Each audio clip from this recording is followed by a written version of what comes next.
Hi, I'm Mary Beth Maida, and I am a breast cancer survivor. I was diagnosed in 2004.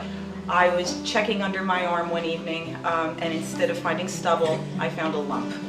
And within 2 weeks, I was deep in the world of sickness and surgery and cancer and chemotherapy. Without a doubt, chemo was the hardest part of the diagnosis.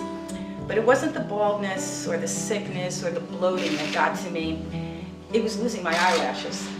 That's when I realized that I was not at all prepared for what the treatment was going to do to my face and to my body. It hurts to lose your eyebrows, and it's painful when your skin turns yellow. My son, who was 2 at the time, told me flat out he didn't like my balding head at all. And my 17-year-old wouldn't come home with a friend unless he called first and he was sure that I either had on a wig or a turban. For far too many decades, chemotherapy and beauty have been at odds with each other.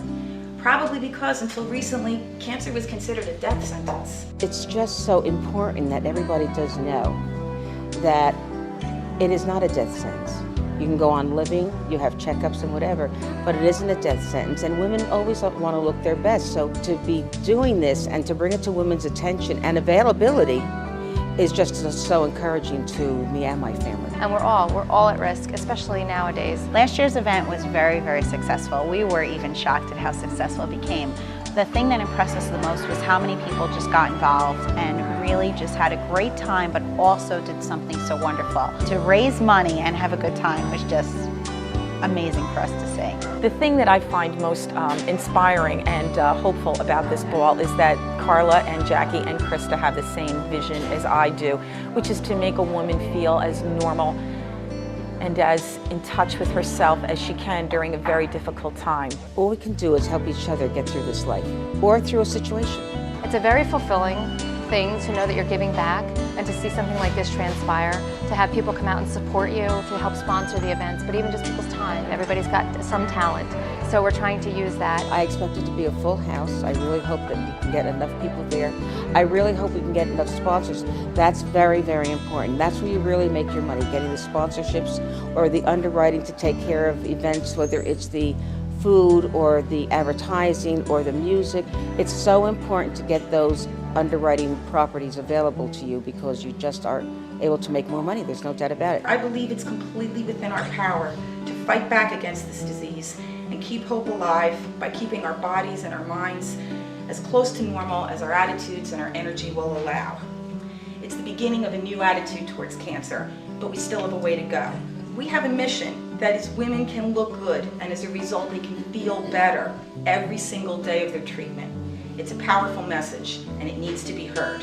There's so many people like Mary Beth who are so affected by this, who maybe went from living in the lap of luxury, now they can't even afford childcare for when they need to go to chemotherapy. So we can help these women as much as we can, and that's one of the things I look forward to doing.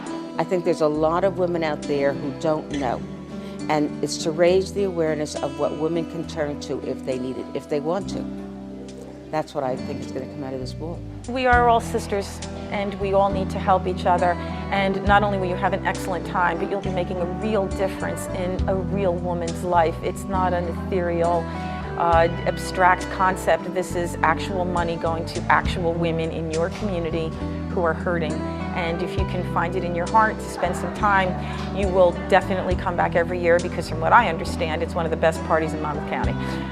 A woman should not be made to feel trivial because she wants to look her best during a very difficult time. And I think that says it all. Events like the Beauty Ball, books like mine, have a common theme: to empower women to face their cancer battle with confidence, grace, and support. And as a survivor, as an author, and as a woman, I'm very proud to count myself among the supporters of the Beauty Ball.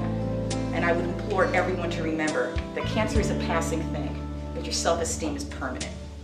And I would tell anyone who's facing it, don't be afraid of what's to come, be ready, because we're here to support you, and you will not face this journey alone.